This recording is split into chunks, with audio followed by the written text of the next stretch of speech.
La lecture qui nous est proposée se trouve dans Matthieu 19, du verset 16 à 26.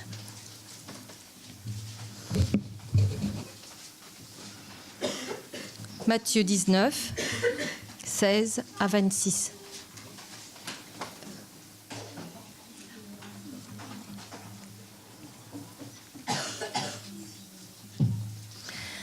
Alors un homme s'approcha et dit à Jésus, « Maître, que dois-je faire de bon pour avoir la vie éternelle ?» Et il lui répondit, « Pourquoi m'interroges-tu sur ce qui est bon ? Un seul est bon.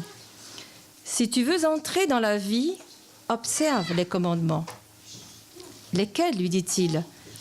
Et Jésus répondit, « Tu ne commettras pas de meurtre, tu ne commettras pas d'adultère, tu ne diras pas de faux témoignages, tu ne commettras pas de vol. Honore ton père et ta mère, et tu aimeras ton prochain comme toi-même. » Le jeune homme lui dit, « J'ai gardé tout cela, que me manque-t-il encore ?»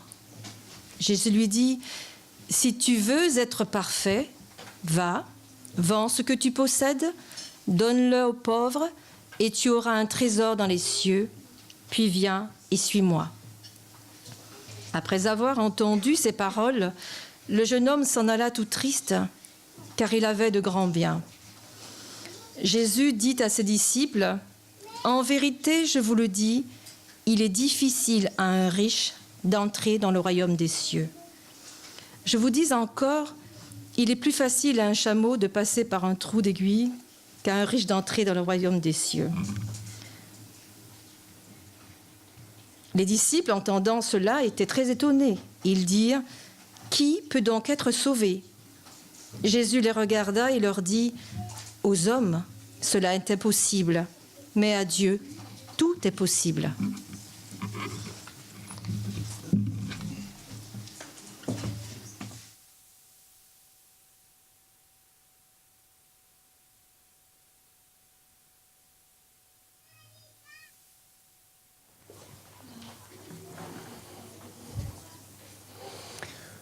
Vous connaissez cette histoire. Vous connaissez l'histoire du jeune homme riche, n'est-ce pas? C'est un homme qui vient voir Jésus et il lui pose une question. Je pense que vous avez retenu la question. Je vous écoute. Que dois-je faire de bon pour avoir la vie éternelle ? Qu'est-ce que je dois faire de bon pour avoir la vie éternelle ? Je ne sais pas si vous entendez cette question, mais ça c'est vraiment la question des questions. Qu'est-ce qu'il veut avoir ? La vie éternelle. La vie éternelle, dit Jésus dans Jean 17, verset 3, c'est qu'ils te connaissent, toi le seul vrai Dieu, et celui que tu as envoyé, Jésus-Christ. La vie éternelle, c'est de connaître Dieu. La vie éternelle, vous savez, c'est ce qu'on expérimente à partir du moment où on reçoit l'amour de Dieu qui vient dans notre cœur par Jésus-Christ, par l'amour de Jésus, par le sacrifice de Jésus. Tout à l'heure, on a chanté, merci Philippe de souligner ça, parce que pendant qu'on chantait ce chant, j'étais en train de me dire, mais c'est vraiment une prière. Veux-tu briser du péché le pouvoir ? Autrement dit, est-ce que tu veux vivre ? Alors, la force étant ? Je ne vous ai pas entendu là. La force étant ? Oui, la force est en Christ. Veux-tu briser du péché le pouvoir ? Veux-tu vivre ? Est-ce que tu veux vraiment vivre ? La force est en Christ. Et alors, cet homme va voir Jésus, lui dit « Qu'est-ce que je dois faire de bon pour avoir la vie éternelle ?» Et Jésus ne répond pas à sa question. Je ne sais pas si vous avez vu. Il lui dit « Qu'est-ce que je dois faire ?» C'est ça la question, non ? Qu'est-ce que je dois faire de bon pour avoir la vie éternelle ? Et Jésus ne lui parle pas du tout de ce qu'il faut faire. Il lui dit « Pourquoi tu me poses des questions au sujet de ce qui est bon ?» Et il lui dit « Un seul est bon ». Qu'est-ce que Jésus veut dire ? De quoi Jésus parle ? De qui Jésus parle ? Quand vous regardez ce texte, un seul est le bon, vous avez la réponse, non ? Un seul est le bon. C'est Dieu. Un seul est le bon. Et celui que tu as envoyé, il est devant toi. Et cet homme riche vient voir Jésus en lui demandant « Qu'est-ce que je dois faire ?» Vous savez, cet homme, c'est quelqu'un qui aime bien faire les choses bien. Qui aime bien faire les choses bien ici? On peut voir les mains? Levez bien haut la main. C'est bien, c'est honorable. Bravo, je vous félicite. Je crois que vous pouvez vous féliciter mutuellement. Allez-y, félicitez-vous mutuellement. Moi, je vais féliciter quelqu'un, bravo. Céline, tu aimes bien faire les choses bien, c'est ça? Marion, tu aimes bien faire les choses bien? Odette, tu aimes bien faire les choses bien? Oui, Bering, tu aimes bien faire les choses bien? Hein, voilà. Et puis, chacun d'entre nous, on aime bien. Toi aussi, tu aimes bien faire les choses bien? Bravo, je te félicite. Voilà. Alors, on aime tous faire les choses bien. On aime tous faire des bonnes choses, n'est-ce pas? Parce que quand on a fait des bonnes choses, on est content. Alors, on est content, on est satisfait de nous. Et puis, quelque part, on se dit, il y a une petite voix qui nous dit, je suis fier de moi. Et une autre petite voix qui suit et qui nous dit, les autres vont penser que je suis quelqu'un de bien. Les gens vont penser que je suis quelqu'un de bien. Et parfois, on se trompe parce qu'on pense que c'est ça, la vie. Et la vie, c'est pas ça. Parce qu'on peut en faire autant qu'on en veut, toute notre vie durant, et plus vous en faites, et plus vous avez l'impression que vous n'êtes pas arrivé. Vous savez, c'est un peu comme cette chanson de Jean Gabin, une très vieille chanson, dans laquelle il dit « Je sais et je sais que je ne sais rien ». Il arrive à la fin de sa chanson et il dit « Je sais que je ne sais rien ». Et ça, je le sais. Et je ne suis pas sûr de le savoir vraiment, en fait. Plus on fait des œuvres, plus on fait des choses pour avoir la vie, je vais raccourcir. La vie éternelle, en fait, c'est la vie. C'est tout simplement la vie. C'est vivre une vie dans laquelle on est pardonné, dans laquelle on est justifié, une vie dans laquelle on n'est ni coupable, ni indigne, ni sale, ni... Qu'est-ce qu'on pourrait rajouter? Honteux. On ne vit pas dans la peur non plus. On n'est pas angoissé. On est libre. La vie éternelle, c'est la vie libre que Dieu seul peut nous proposer. Et cette vie, elle se trouve en Jésus. Et ce jeune homme vient voir Jésus et lui dit « Qu'est-ce que je dois faire de bon pour avoir la vie éternelle ?» Cette semaine, j'étais face à un homme qui me racontait qu'il avait trompé sa femme, qu'il s'était adonné à toutes sortes de vices et qu'il était venu confesser sa faute à sa femme. Et il m'a dit, ma femme s'est énervée d'abord, et puis après, elle a fait une chose que je ne peux pas accepter. Vous savez ce que c'était? Il m'a dit, ma femme m'a pardonné. Et il me dit, je ne comprends pas, parce que moi, je me sens indigne. Je ne comprends pas qu'elle puisse me pardonner. Je ne peux pas accepter ça. Vous avez ce jeune homme qui est dans la même situation. Il est face à Dieu, il est face à Jésus, en tout cas, qu'il voit de ses yeux. Et il dit à Jésus, qu'est-ce que je dois faire pour vivre? Qu'est-ce que je dois faire pour avoir la vie éternelle? Qu'est-ce que je dois faire de bon encore? Dis-moi s'il manque quelque chose. Et Jésus lui répond tout simplement, il lui dit, un seul est le bon. Un seul. Tourne tes yeux vers Dieu. Je vous invite maintenant à regarder une petite vidéo que notre technicien va vous projeter. Je vais juste demander d'éteindre les lumières, que tout le monde puisse bien voir.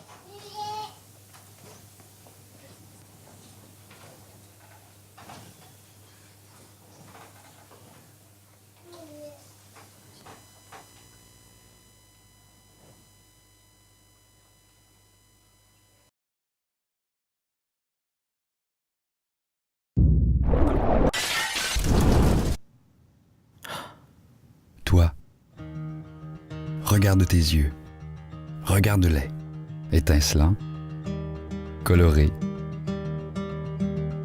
Chacun est unique, et je les ai tous créés. J'ai tout créé, l'univers et toi. Je t'ai donné ta personnalité. Je Je t'ai créé pur, complexe. Et chaque jour, je te donne la vie. Je t'aime. Mais il s'est passé quelque chose. Tu m'as trahi. Tu ne m'as pas fait confiance. Tu as péché.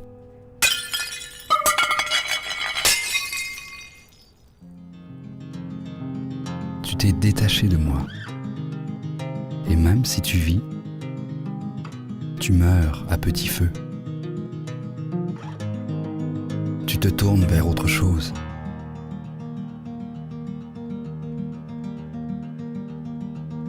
Pour combler le vide. Mais rien ne marche.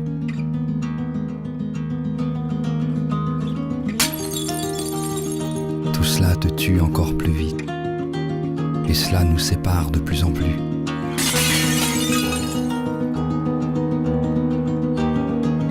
Que cherches-tu ?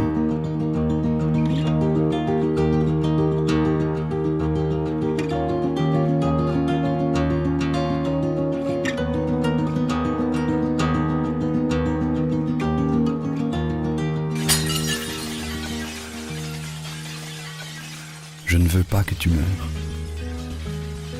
Je t'ai créé, non pour que tu sois détruit, mais pour que tu me connaisses.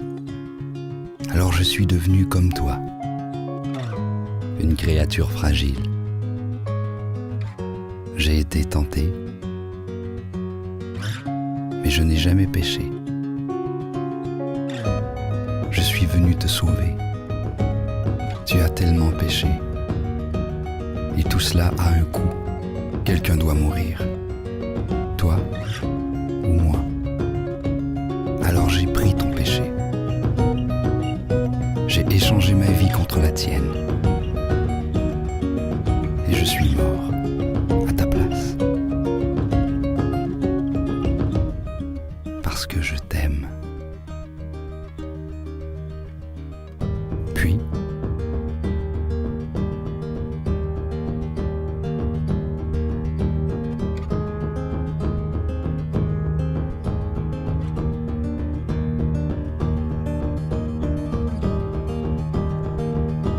je suis ressuscité des morts. Je suis le chemin, la vérité et la vie. Je suis Jésus. Je ne te condamne pas. Je suis venu te ramener à la vie. Fais-moi confiance. Je te pardonnerai et te donnerai la vie éternelle. Je t'aime. Et j'ai fait tout cela pour avoir une relation personnelle avec toi. Me suivrais-tu ? Continue la conversation.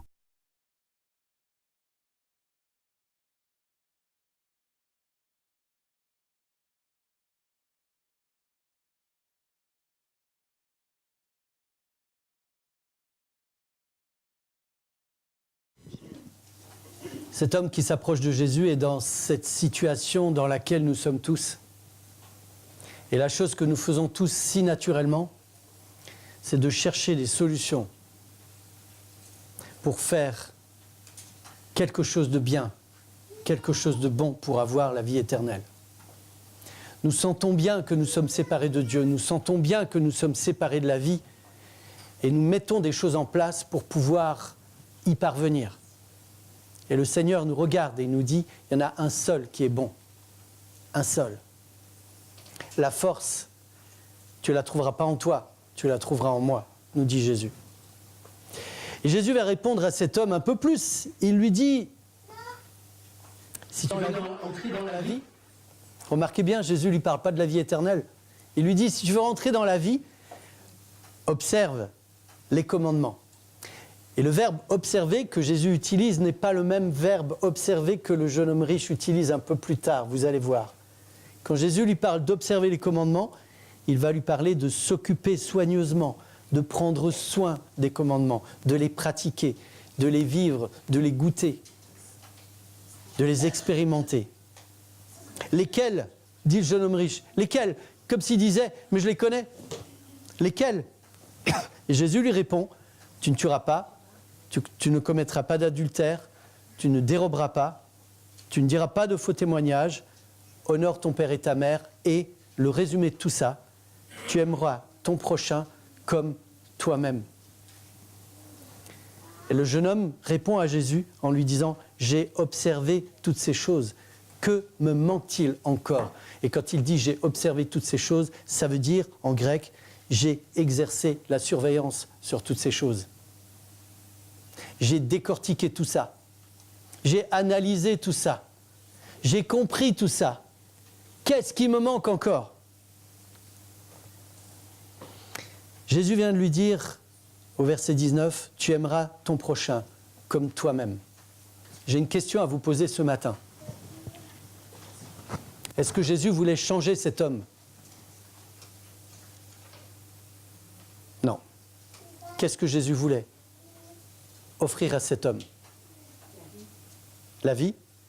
Par quel biais? Par lui-même, par son amour. Ce que Jésus voulait, c'est aimer cet homme. Et c'est son amour qui le transforme. C'est cette rencontre avec celui qui est bon, qui transforme notre vie. Paul dit, c'est l'amour de Dieu qui nous pousse à la repentance. Ce n'est pas la condamnation. Ce n'est pas la menace. Ce n'est pas le fait de ne pas avoir la vie qui nous pousse à la repentance. C'est l'amour de Dieu qui nous pousse à la repentance. Et je voudrais vous poser une question qu'on a soulignée à Saint-Dié à la réunion de prière, un soir. Est-ce que vous pensez que Dieu veut vous changer? Sérieusement, est-ce que vous pensez que Dieu veut vous changer? Est-ce que vous pensez que l'intention de Dieu, c'est de vous changer? Qui est pour oui? Levez la main. Allez-y, c'est pas grave. Si jamais vous vous trompez, c'est pas grave. Je vais vous dire non. Je suis désolé. Dieu ne veut pas vous changer. Dieu veut vous aimer. C'est son amour qui vous transforme. Mais l'intention de Dieu n'est pas de venir et de dire « Calista, il y a une chose qui ne va pas chez toi, il faut que ça change. Alors je vais te montrer comment te repentir. T'es prête? Donne-moi la main. Viens, on va confesser tous tes péchés là devant tout le monde. T'es prête? Allez Calista, vas-y, je t'écoute. Je t'ai pas prévenu, hein? Aïe, aïe, ça c'est le choc. Allez, tu peux te rasseoir. Vous ne trouverez pas Jésus faire ça dans la Bible. Regardez-le avec Zachée, par exemple. Il arrive au pied de l'arbre sur lequel Zachée se trouve. Il est allé grimper sur cet arbre. Et ce que Zachée fait, on y reviendra un jour, ce que Zachée fait là, c'est une horreur dans la culture juive. Vous savez comment ils étaient habillés? Ils avaient des robes. D'accord? Quand on grimpe sur un arbre et qu'il y a des gens qui sont en dessous, je ne vous dis pas le paysage. Un homme, à l'époque de Jésus, ne montrait jamais ses jambes. C'était indigne. Vous vous souvenez, le père du fils prodigue? Jamais. Zachée, il court, il casse tous les côtes, Zachée. Il court, il grimpe sur l'arbre, et c'est depuis l'arbre, l'indigne Zachée, Jésus s'arrête au pied de l'arbre et dit, Zachée, descends, dépêche-toi de descendre, il faut que j'aille chez toi. Où est-ce que Jésus veut changer Zachée? Et vous trouvez plein d'exemples dans la Bible où on se rend compte que Dieu n'est pas venu pour nous changer. Dieu a tant aimé le monde qu'il a donné son Fils unique afin que quiconque change, c'est ça? Non, pardon, que quiconque croit en lui ne périsse pas mais qu'il ait la vie éternelle. Dieu ne veut pas nous changer. Mettez cette idée de côté. Le jeune homme riche est là-dedans. Le jeune homme riche veut changer. Il est sincère. Et on est tous sincères. Vous savez, je pense que tant qu'on est dans cet état d'esprit de vouloir absolument changer, on est centré sur nous-mêmes, on est centré sur nos péchés, on est centré sur ce qui ne va pas dans notre vie et on est perdu. On n'a pas la vie. Et on se trouve là devant le Seigneur et on lui dit « Mais qu'est-ce qu'il faut que je fasse encore ?» C'est ce que le jeune homme riche dit. Qu'est-ce que je dois faire encore? J'ai observé toutes ces choses. Je les connais, je les ai pratiquées, je les ai faites, je les ai observées, je les ai... Alors, le texte dit, j'ai exercé la surveillance sur tout ça. Vous savez, cet homme, c'est un pharisien. Il connaît toutes ces choses. Et au verset 21, Jésus lui dit, si tu veux être parfait, c'est-à-dire si tu veux être un homme selon Dieu, un homme fait, un homme adulte spirituellement parlant, si tu veux ça, alors tu vas prendre tout ce que tu as. Tu vas le vendre. Tout ce que tu as, tu le vends. Tu le donnes aux pauvres. Et là, tu auras un trésor dans le ciel. Mais tu peux le faire seulement si l'amour de Dieu est dans ton cœur. Seulement si l'amour de Dieu est dans ton cœur. Tu ne peux pas le faire autrement. Parce que tu vas vouloir garder quelque chose pour toi, comme Ananias et Saphira et bien d'autres. Comme moi, par exemple, quand, avant les offrandes, j'ouvre mon portefeuille et je suis là et je regarde et je dis ce billet de 50, je vous rassure, j'en ai pas. Hein. Ce billet de 50, je ne vais pas le donner à l'église quand même parce que j'en ai besoin. Je vais donner le billet de 5. Et là, le Seigneur frappe à la porte de mon cœur, il me dit, Jean-Marc, fais-moi confiance. Qu'est-ce que je fais ? Qu'est-ce que je fais ? Si l'amour de Dieu est dans mon cœur, quand l'amour de Dieu, je vais parler juste pour moi, pas pour vous. Quand l'amour de Dieu est dans mon cœur, je ne discute même pas. Je prends le billet de 50 et je prends le billet de 5 et je donne ça au Seigneur. Et le Seigneur s'est toujours montré fidèle avec moi. Toujours. Toujours. On a un Dieu qui nous aime. Et c'est pour ça que Jésus dit à cet homme qui vient le voir, il lui dit, un seul est bon. Regarde à Dieu. Regarde à Dieu. Dieu t'aime. Si tu veux être parfait, laisse-toi aimer. Arrête de vouloir faire des choses. Et observe les commandements, mais écoute les commandements. Le dernier commandement que Jésus mentionne au verset 19, c'est « Tu aimeras ton prochain comme toi-même ». Comment je peux aimer mon prochain si je n'ai pas reçu l'amour de Dieu en moi ? Comment je peux donner ce que je n'ai pas reçu ? Comment je peux faire si je n'ai pas appris à faire ?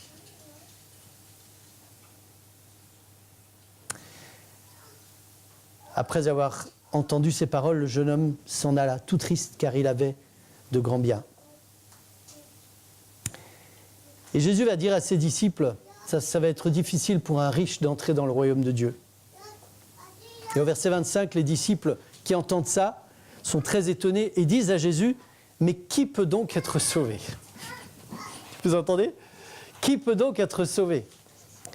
Et Jésus les regarde et leur dit, aux hommes, c'est impossible. Mais à Dieu, tout est possible. Vous savez pourquoi ?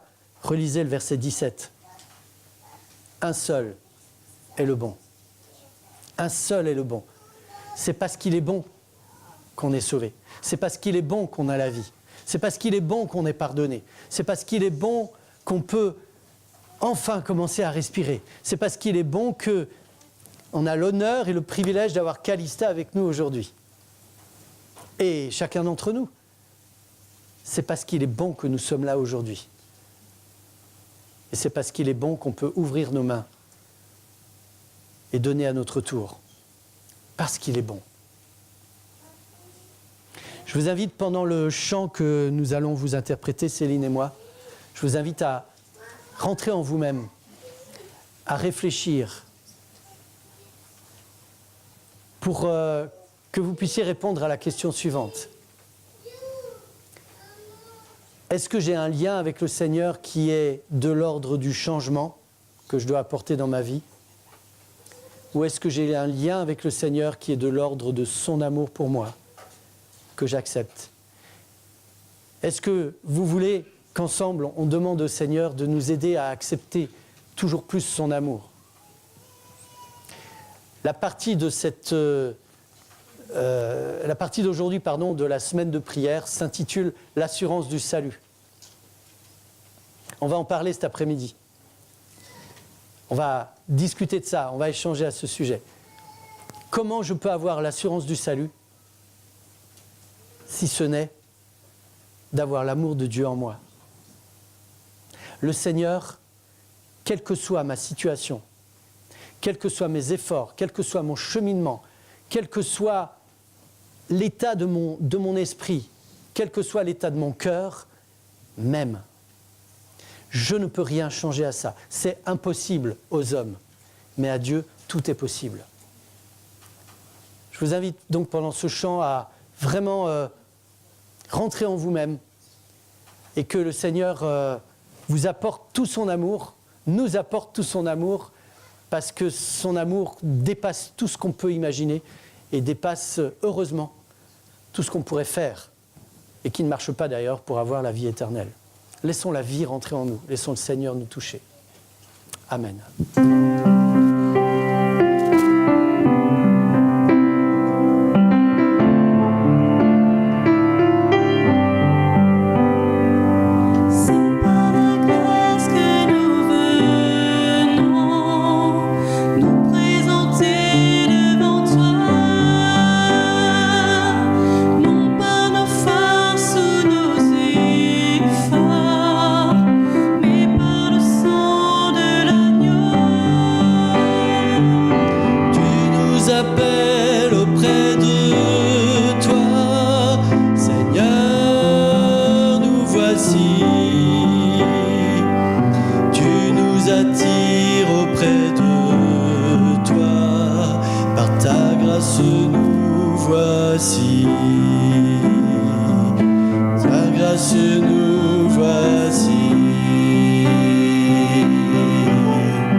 C'est par la grâce que nous venons nous présenter devant toi, non par nos forces ou nos efforts, mais par le sang de l'agneau. Tu nous appelles auprès de toi, Seigneur, nous voici. Attire auprès de toi, par ta grâce nous voici, par grâce nous voici, par grâce nous voici.